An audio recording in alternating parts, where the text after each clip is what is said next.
Now on with the show. I'd like to introduce actually someone I've known for years. Jay and I were just talking a minute ago. I guess it's been over 7 years ago. He and I met. I was in San Francisco, and he was, I think, at the Gwinnett Library. We were working on some projects together with PLA.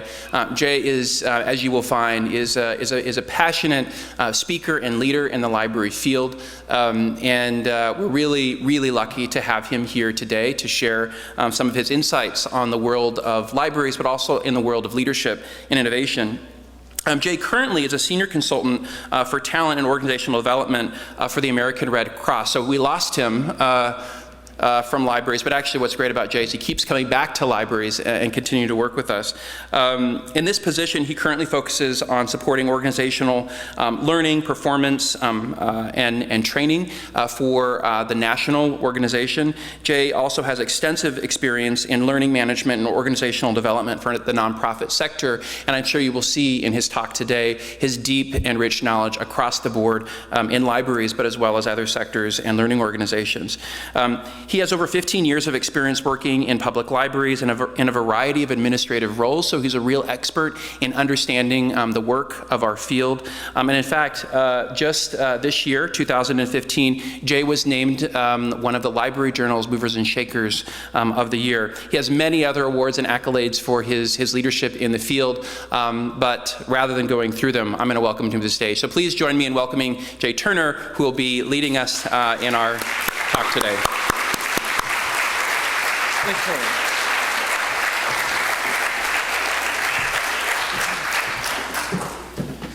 My baby brother once said that he who sleeps on the floor cannot fall out the bed. So, I mean, while I do appreciate all the kind words, I gotta tell you, I feel like this guy is setting me up for failure. When I was a kid, one day I was a kid, there we go.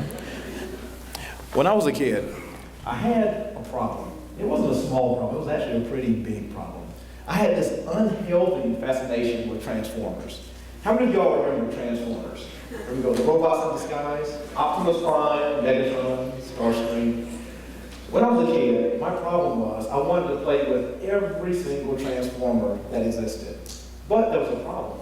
I came from a family that lived on the poverty line. So, this is back in the days where the clothes came from the Goodwill, and the staples in the cabinet came from a cardboard box that was delivered once a month from a truck. And you open up the box and there's government cheese and powdered milk. So needless to say that there was not a lot of money left over to buy action figures. But there was a saving grace. And my grandfather, bless him, he's been gone now for about 20 years. But my grandfather would give me and my brothers $5 for each A that we made on our report card. So I worked really hard in school, not because I thought the education was going to get me out of the hood, but because I needed that grade money so I could buy some Transformers. Back then, I was also a painfully shy kid, like really shy. Like the teacher would call on me and I would cry. It was just that bad. And I was socially awkward and I had not many friends. But I had one friend, and his name was Tobias Swan. And Tobias and I, we would play together at recess. And we would sit out underneath the monkey bars and we'd play. And I remember one afternoon I was going outside and I'm walking over to the monkey bars and I see Tobias playing down in the dirt. And as I get closer, I see that he's playing with a bulldozer. And as I get closer still, he's not playing with just any old bulldozer. He's playing with Scoop, this Transformer that had come out just a couple weeks ago. So I'm like, man, can I play with you? And so we play underneath the monkey bars and we have a great time. And then the recess bell rings. And I'm like, Tobias, can I borrow this Transformer for the night? Can I take it home and play? And Tobias looks at me and he says, my mama would kill me if she knew I brought this to her to school. And then she'd kill me again if she knew I let some dude borrow it. So, nah, bro, I can't help you.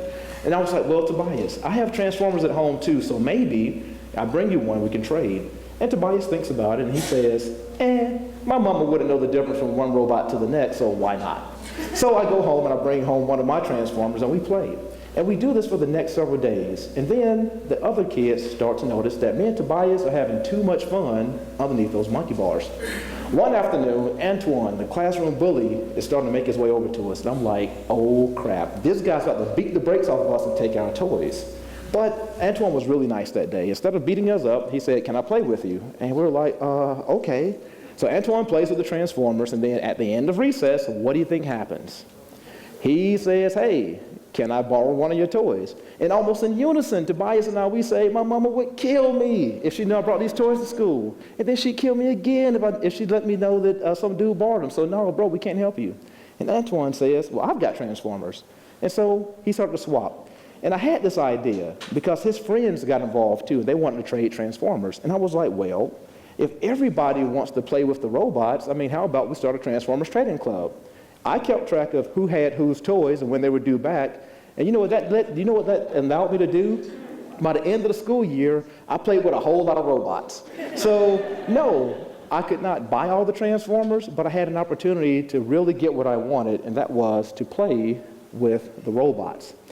That's what I want to talk about today. It's not necessarily playing with the robots, but how can we be mindful of the world around us and take inspiration from the environment to really do something different?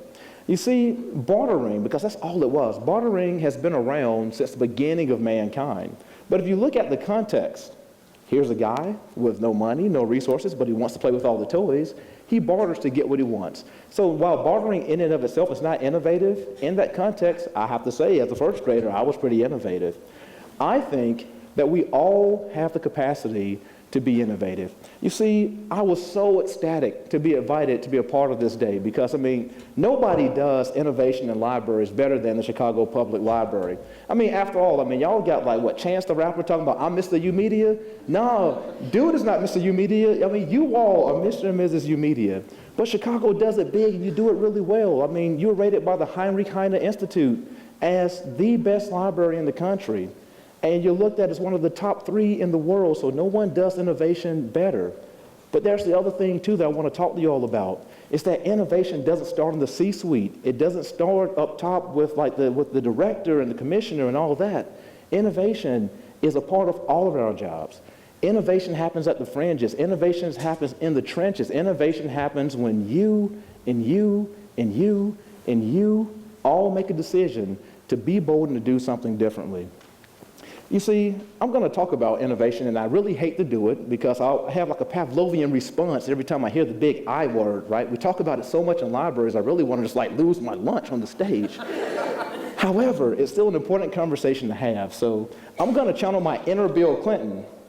And when it comes to defining innovation, it depends on what your definition of is.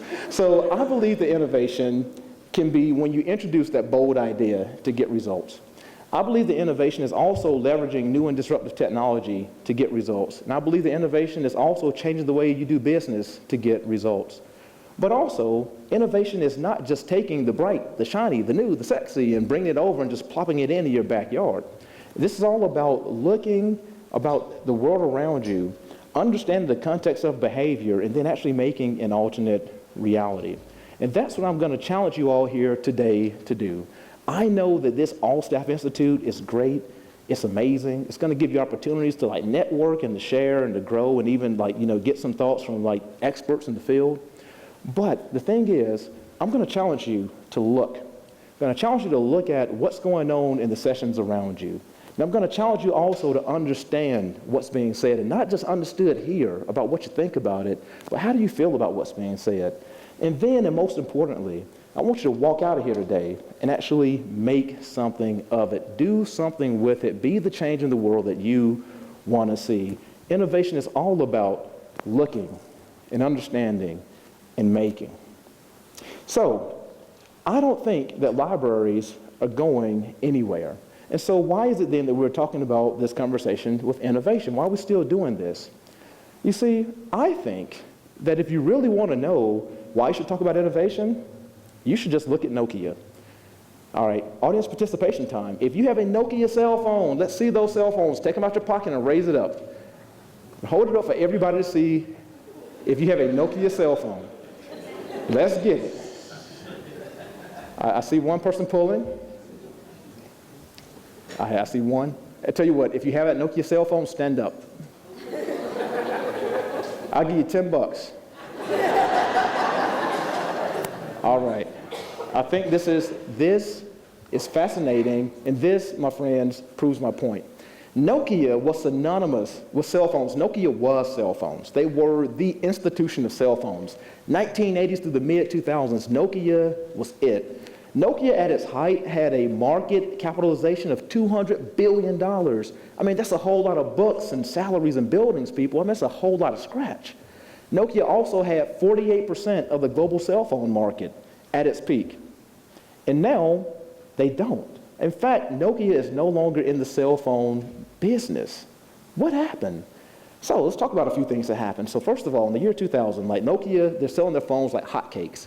Let me ask you, around the turn of the century, how many of y'all had Nokia cell phones? Now, I get everybody in the room had a Nokia. Look, I had a Nokia. I had the Nokia 5910. It was the candy bar shaped phone, black thing with the green and gray screen. It had Snake, the game Snake on there. The phone, you know, you didn't have to charge it, but like once a month, and you could drop it off the Sears Tower and pick it up and it would still work. I am convinced that if there were a nuclear holocaust, that cockroaches, fax machines, and the Nokia 5910 would survive the fallout. It was a brilliant piece of machinery.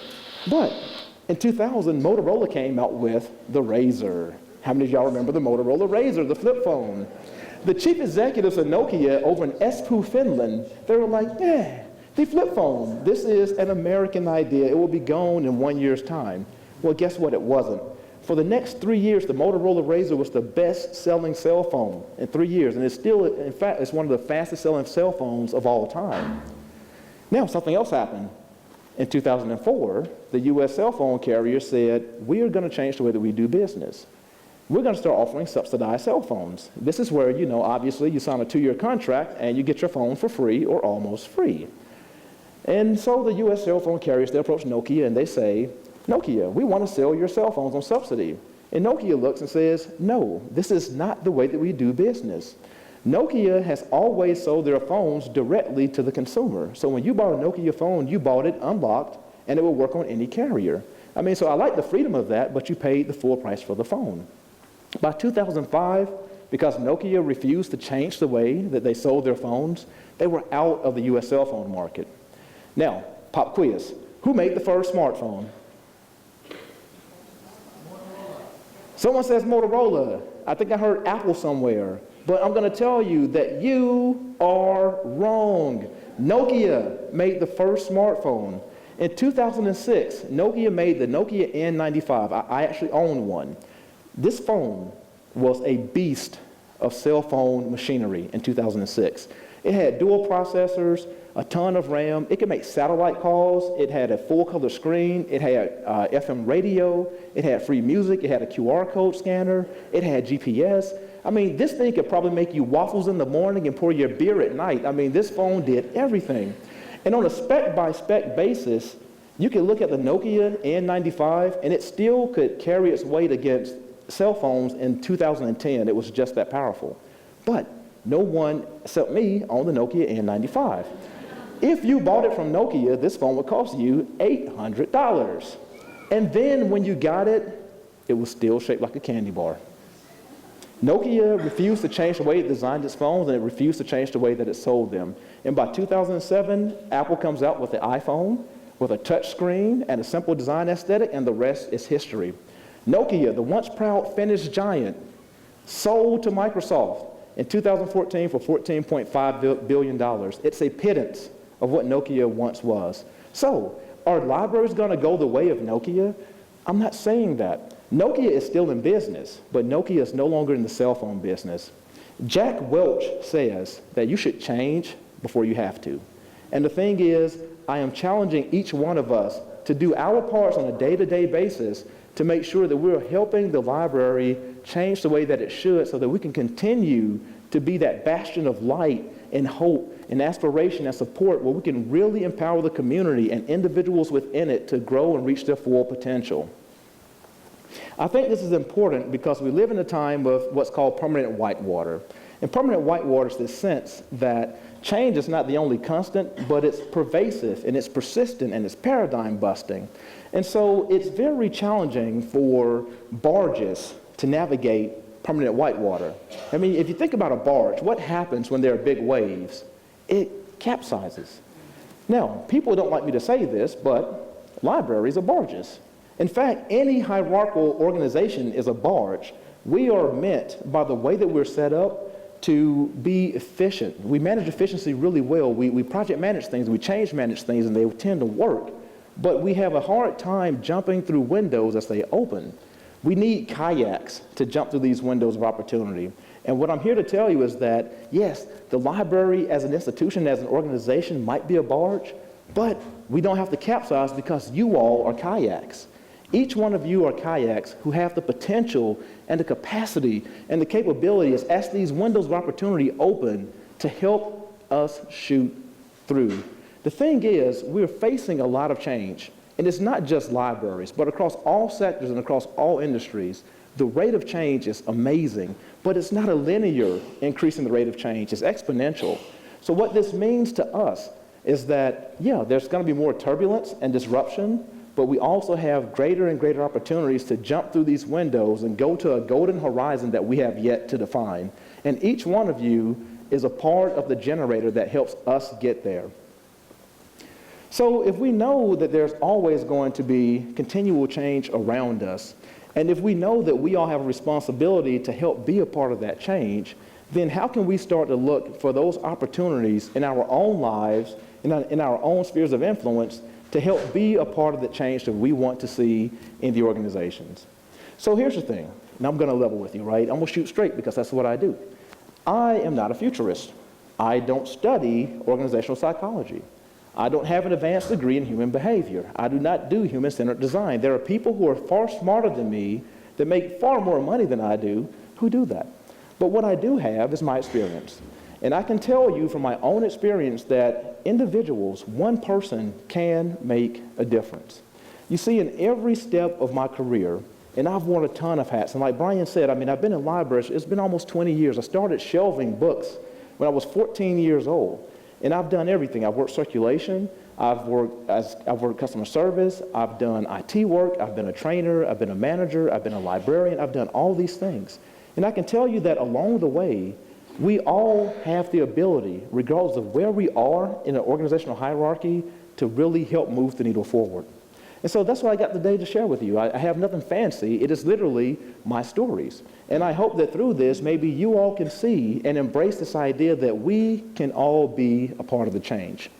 So the first thing that I want to talk about is, if you're looking for an opportunity to innovate, if you're looking for an opportunity to make change in the organization, in the spheres around you, the first place to look is reframing a problem. You see, we all got problems, right? Raise your hand right now if you got problems. I mean, I got them. In my work life, in my personal life, I got problems. And you don't want to hear about them, so I won't tell you. But I will tell you that in problems are opportunities. And I don't want to be Pollyanna and say, you know, if you see this challenge, let's just flip it on its head and make it an opportunity. I'm not going to sit here and like sell you that BS because it's BS. But what I will say is, let's take a problem and let's treat it like an onion, and let's peel back the layers of the onion, and let's see if there's anything inside of those layers, maybe just one piece, that we can take and make something completely different with. May 17th, 2007 was a day of celebration in my life. It was a really big day. On that day, I interviewed to be the training manager of this large suburban library system in Georgia. Now, it was monumental for me because I had been with this library for 5 years, and when I started there, I worked part-time circulation, and I delivered pizza part-time to take care of my kid. I was a single dad. But everywhere along those 5 years, I really tried my best to like make a difference. In whether it's the branch I was working with or with like individuals who came in the building, it was always, how can I try to do something that inspired, enriched, or amazed the people that I was around? And so finally, I guess through hard work, and maybe because people felt sorry for me, they gave me an opportunity to interview for this job. And so I interview, and 2 hours later, I get a call back from Human Resources, and they're like, Jay, we want to offer you the job of training manager. And they were like, you know, we didn't want to keep you waiting because today's a big day for you. Because guess what? Also on this day was the day that I got married to a librarian, nonetheless. You know, I will sit here and I can say that I started working in libraries because I believe like altruistically in libraries and all. I started working in libraries at 14 as a way to meet girls. And guess what? I actually met a girl and married one from a library. But the honeymoon was shortly lived in library land. It became almost a nightmare. No, not because it was thunder in paradise. My marriage was fine, but work turned pear-shaped like real quick. So I got this job, you know, late May. And a fiscal year, at least in my county, starts on July 1st. So anyhow, I got news from the director that we were having to take a surprise last-minute budget cut for the beginning of the fiscal year. So the director was coming in and telling everyone, we have to cut your budget. And so she brings me into her office and she says, Jay, you know, we have some challenges and I need to cut your budget 60%. Now, I have just taken this job, and let me tell you something. For this library system that had 300 people, every year we had $100,000 to spend on training and development for 300 people.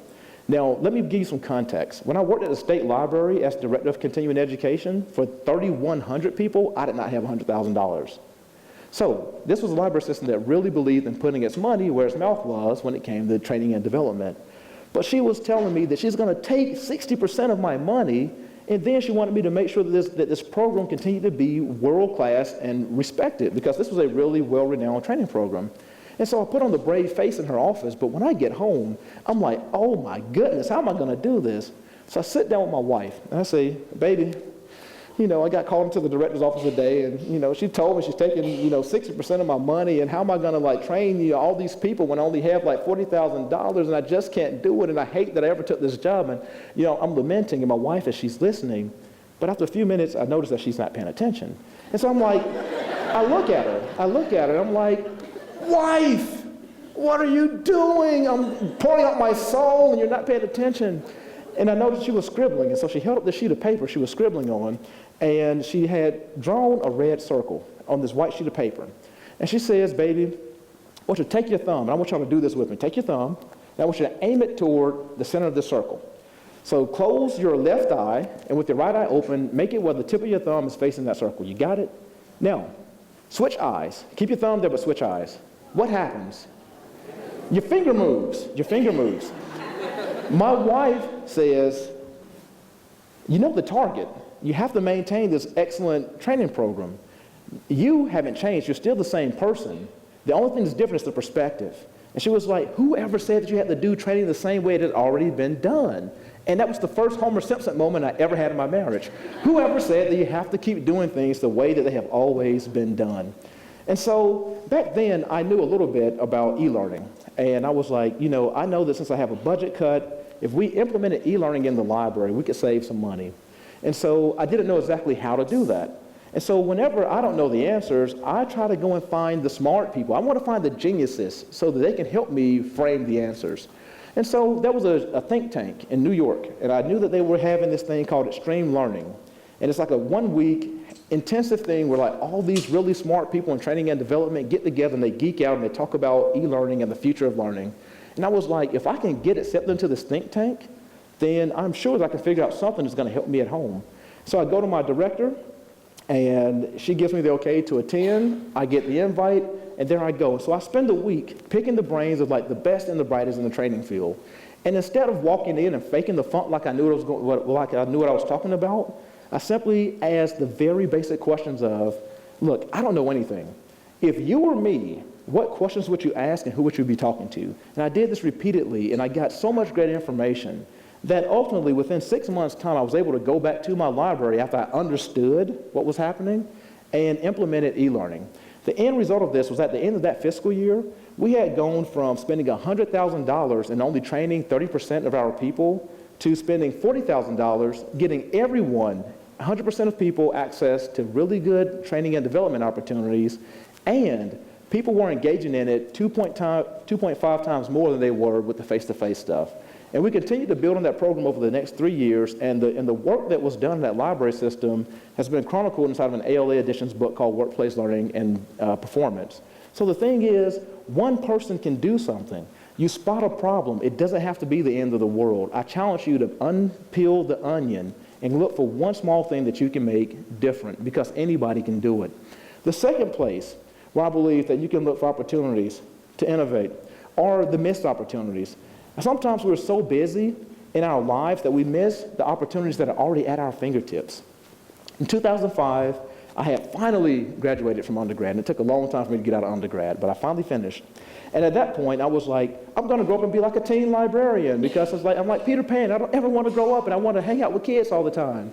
So In 2005, the library board had decided that that was going to be the year of the teen, because in my county, we had not really prioritized serving teens. We didn't have a lot of collections for teens, and we weren't doing any programming for them. So the library board says, we're going to do this as a strategic direction for this year, and we're going to emphasize teen services. My director, she acknowledges, she's like, look, I'm an old lady, I don't know what teens want, so I'm going to have 1 or 2 people from each branch volunteer to be teen representatives. And those people would do 2 things. They would provide programming to teens, and they would also lead teen advisory boards so you can figure out what the teens want to hear and be served in the library. I graciously volunteered for this because it sounded like so much fun. But how many of you all work with teens? It's hard. It is hard out here for a pimp, I tell you. I mean, like, working with teens is like very difficult. And so, you know, I had like all these great ideas about the things that teens would want to do, like video games and, you know, poetry nights and open mic nights. And guess what? Nobody showed up. Then it was like, okay, well, I need to have a teen advisory board. If I give them food, surely they will show up for those. I put the food out, and like cockroaches, they come, they eat the food, and they go away. And so as we have our monthly meetings with the teen representatives to talk about like what's working and what's not working, we were always talking about like what's not working. And, you know, during one of these meetings, I said, folks, look, I mean, we're missing something here. Like, the kids are already in our buildings. It's not like the teens weren't coming to the library. I mean, they're out front skateboarding. They're behind the back of the building smoking cigarettes or smoking left-handed cigarettes. I mean, they're making out in the corners. They're already here. They're just not engaging with us. I think we need to find a way to make the library cool. Because the thing is that if the kids can't see that we are a place where they want to be, then they're not going to engage with us. We got to be cool. And so they were like, great, Jay, so how do we do that? So I was, I don't know. But anyhow, I go back to my teen representatives, my teen advisory board. You know, I had a few kids there, and I was like, you know what? If we had this one big countywide event, what would you want to see? And one kid said, American Idol, because it was 2005 and American Idol was still popular. And then another kid is like, let's do like a countywide video game competition. We'll do like Halo and Dance Dance Revolution, and it'll be great. And I was like, yeah, that sounds kind of cool. And then one kid says, all teens love music, why don't we do a concert? And like a light bulb went off. Like in the back of my head, I'm thinking, at this point in my life, I'm promoting heavy metal bands, like as a side gig. So I have like 3 heavy metal bands that I used to work with and get them gigs around Atlanta. And then one of the kids is like, let's do a concert. So I'm thinking, how cool would that be if you have heavy metal in a place that is shh, like the juxtaposition would be great. And so I go to my manager, it's like, hey, let's do this concert. We have like a rock concert. And my manager's like, let me take up the chain and see what we can do. And after 2 weeks of not hearing anything, I say, manager, what happened? And the manager says, I don't think it's going to work. I have a problem. My problem is I don't take no for an answer. My parents would say, my father used to say, you are the smartest dumb kid I know. I'm persistent as all cuss. If there's something that I think needs to happen, I will not take no for an answer until you beat it out of me. And so I wouldn't directly go over my boss's head. But I did think, well, if I just happen to be near the water fountain when the director's coming down the hall, I could happen to have an offhand conversation about this really cool idea. And so that's what I did. I stalked my director until I could figure out when she was going to be going to the water fountain. And one afternoon, I saw her going, and I said, hey, look, I've been having this idea in the back of my head, and I know that it probably won't work in our county because we're too conservative, but I mean, maybe I can pass it on to some of my colleagues who could use this, but I want to get your opinion because I really respect the way you think as a businesswoman. I said, so wouldn't it be kind of cool if there was like a rock concert in the library and you clear out the middle of the floors and you have like the bands just like rocking out and the kids are all there and they're having a good time, and then they would think of the library as being cool. And she looks at me and she says, I'm going to take it to the library board and we'll see what happens. And I was completely dumbfounded that she just bit and said yes. Anyhow, a week later, we get the okay to do this event. At the end of the day, when this all happened, we had over 400 kids come out to this Rock the Shelves heavy metal concert. We got sponsorships from Coca-Cola and Chick-fil-A and Sonic Hamburgers, and even like a local recording studio gave airtime to my bands for volunteering to be a part of that effort. The great part about it was not only did we have a good turnout, but kids actually started coming to the teen advisory boards because they wanted to have input into how we do the next cool program next year. So A missed opportunity. The kids were already there. The teams were already at critical mass. We just needed to find a way to get their attention. My question to you is, how many missed opportunities are there right in your neighborhood branches? How many things are we missing when we just don't drive to work a different way? The opportunities are there if our eyes are open to see them. And lastly, when you're looking for that opportunity to make a difference, is treating the world like a sandbox. I believe that as we get older and as we get further into our careers, we lose the sense of play and adventure. I remember when I was a kid, if I saw something bright and red on the floor, I would put it in my mouth to see what it tasted like.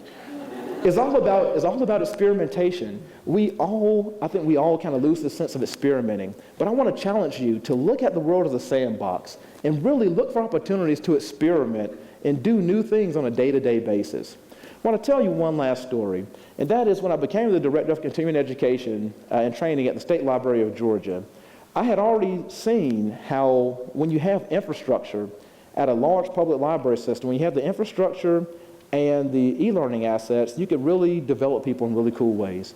And so I thought, how powerful would this be if we could do something like this, not just in one library system, but for all state libraries across the country? What if we could revolutionize the way that people learn by democratizing the tools of creations and the platforms that host the content? I thought it was brilliant. But I also knew that I couldn't go into a new situation and try to sell people on this idea when I had no street cred. So I spent my first year really trying to prove that I knew my job and also really prove that I deserved to be at this table. But then at the second year, I was like, it's time for this vision, because I was hearing from my peers that they wanted something like this. And it's so funny because I hadn't even talked about it, but they wanted something like this. And so I started sharing the idea that we could actually make something that I wanted to call it LEARN, the Library Education Access Resource Network. And it was meant to be a learning management system for every state library across the country where you could deliver online training programs.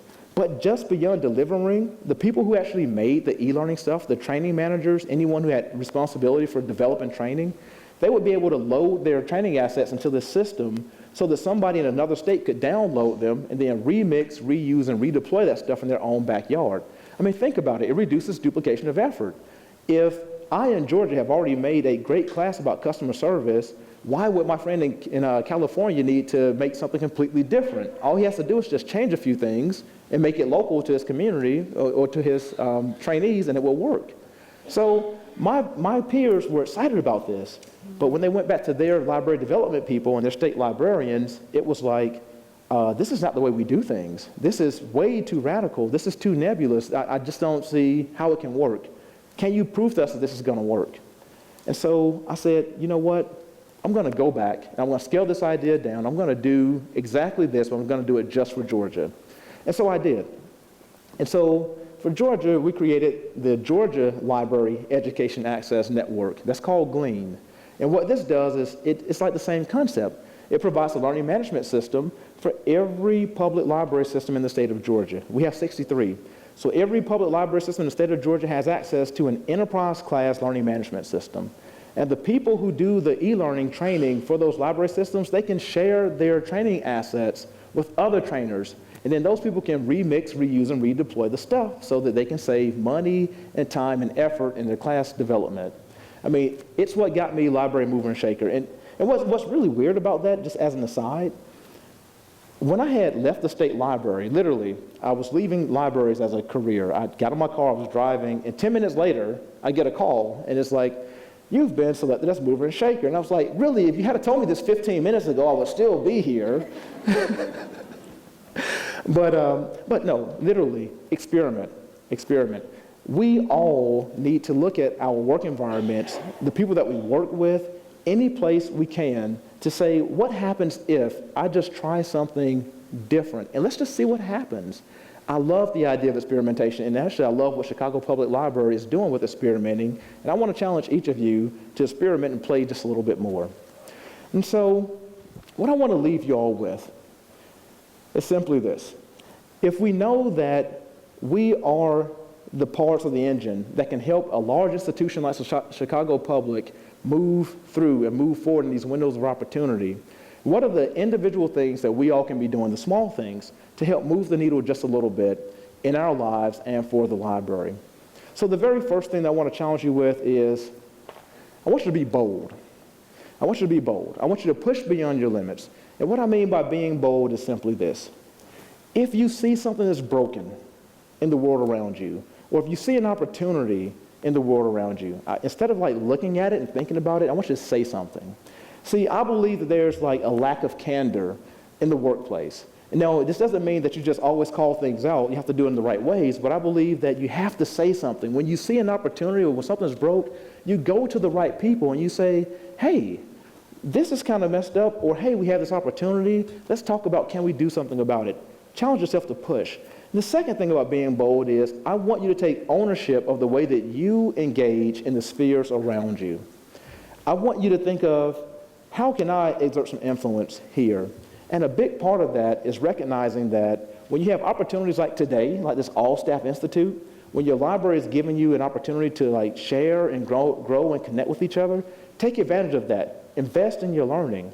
But even when the library is not giving you those opportunities, it is up to you to take your life and your experience and your skills and say, hey, what's working for me today is not necessarily going to work for me tomorrow. Every day that you are not growing is a day that you fall behind. And the thing is, the burden is on us. The onus is on us as individuals to take ownership of our learning. And most importantly, take ownership of our leadership. The thing is, you don't have to be a manager or supervisor to lead. You choose when, where, and how you lead. And so that's being bold. That's taking that ownership, saying that just because I see it, I can actually do something about it. The second thing is when you do that and if you want to see some change, you need fans. Now, I'm going to tell you something about being fans. Having fans is not about being an extrovert. It's not about being a blowhard, because I hate those blowhards. But having fans is literally letting your work speak for you. Like where I'm from, you got to have street cred, right? If people don't believe that you can do what you say you can do, nobody's going to follow you. And here's the thing about following. People follow people. They don't follow organizations. So even though Chicago Public Library is this great institution, really the amount of engagement that's happening here is not because people work for Chicago Public Library. It's because people believe in the people that work here in this library. That's what it's all about. I want you to do the stuff that nobody wants to do. I want you to say, hey, if this toilet is clogged up, I want you to roll your sleeves up and put on the gloves and go do it. Because the thing is, folks are going to see that you really are the team player. And people get behind that. And I also want to challenge you to dream out loud. You see, we talk about possibilities. And when you see a possibility, I don't want you to hold that inside. You know, what I've done, I've become so afraid earlier in my career that if I had an idea, somebody was going to steal it. And the thing is, I've been ripped off so many times. It used to bother me, but it doesn't bother me anymore. The thing is, I believe there's power in planting those seeds and having those dreams out there, because dreams can grow legs. Words have wings. You put them out there and people gravitate toward that. I want to challenge you to speak up and talk big. Share all that passion out loud. The third thing I want to talk to you about is you have to be able to not tell a story, but you have to sell a story. You know, there was a rap album that I used to love. It was called The Game is to be Sold, Not to be Told. Y'all, who remembers Master P, the rapper? Make them say, oh.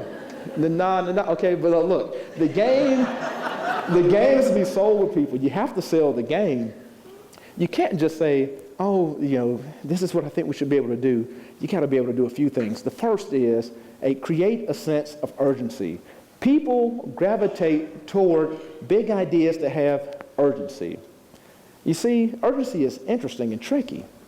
If people can't see the need to move, then they won't. But if the fire has already happened, there won't be the resources to move. So you have to be urgent on a day-to-day basis. The way that you approach your daily job, be urgent about it. Have some urgency. You also have to be able to show people that there's real opportunity there versus here. I call it the golden horizon. Whenever we talk about these windows of opportunities that pop up in permanent whitewater, it's the golden horizon is where we're trying to get. And so what you're trying to sell people is that we're here, we're on this burning platform. Remember, there's the urgency, but we have to shoot through this window, and we have to shoot through it now if we want to get to that golden horizon. And the last thing that I want to leave you with is that you have to sell a story. Then I must have juxtaposed something. You have to be able to work through others. And that is realizing that you can't do this by yourself. Thing is, a lot of us feel like we are Superman, Superwoman, but there's power in networks. And what I'm asking you to do is I want you to take advantage of the networks that you have. The people that are immediately in your branch, the people that in other branches around you, you know your networks, I don't. But really tap into those people. And whenever you're trying to get that idea through, think about what resources you can marshal. Who are the stakeholders? And most importantly, people, you have to figure out what's the money in the situation. It's all about the currency of exchange, right? People say that life ain't about money, but it's all about the money. You have to figure out, what do I have to give in order to get so that we can get to where we need to be? With the transformers were the currency. I ask you, what's the currency of exchange in whatever situation that you have? Today, you've got an opportunity to really embrace this idea that innovation is driven from right here inside of this room.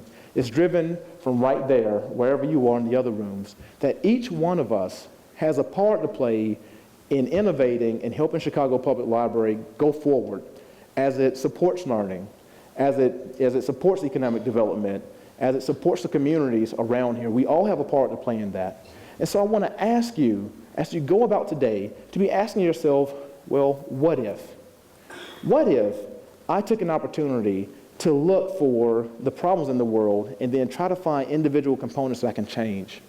What if we actually look for those missed opportunities? What if we were to be bold? What if we were to step outside of our comfort zones? What if we saw something that was broken and had the tenacity to say something? What if we actually picked that red object off the floor and put it in our mouths and experimented to see what it tastes like, to see if I could do anything with it? What if we were creative? What if we said, there's a change that I see, and I want to be a part of it? And so what I want to challenge you with today is to ask yourself, what if I take ownership and I drive this library forward so that we can best serve the community of Chicago? Thank you.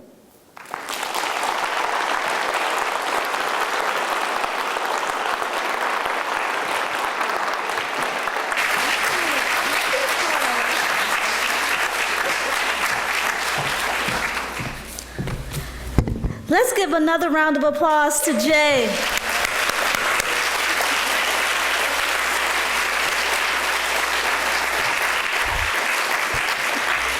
It was indeed inspirational, thought-provoking, and makes you want to move, makes you want to ask the question, what if? So as we are preparing to go into our sessions, I just wanted to give a few housekeeping things for you all as we're leaving so that you're mindful of them.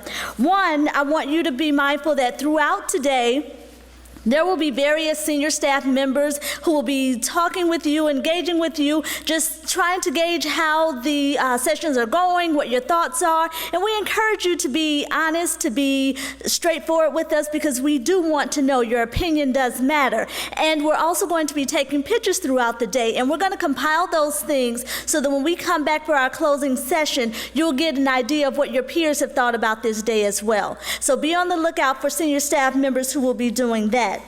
Also, we would like to ask that you take notes for each of the presentations that are done on today, because there will be an evaluation that we capture all of this information in. The evaluations will be available starting tomorrow morning, and they will close on next Monday, the 11th, at 5 p.m. So we ask you to just jot down notes, and hopefully you jotted down some great notes from Jay's presentation, but throughout this day to take notes so that you can accurately reflect those things in the evaluation.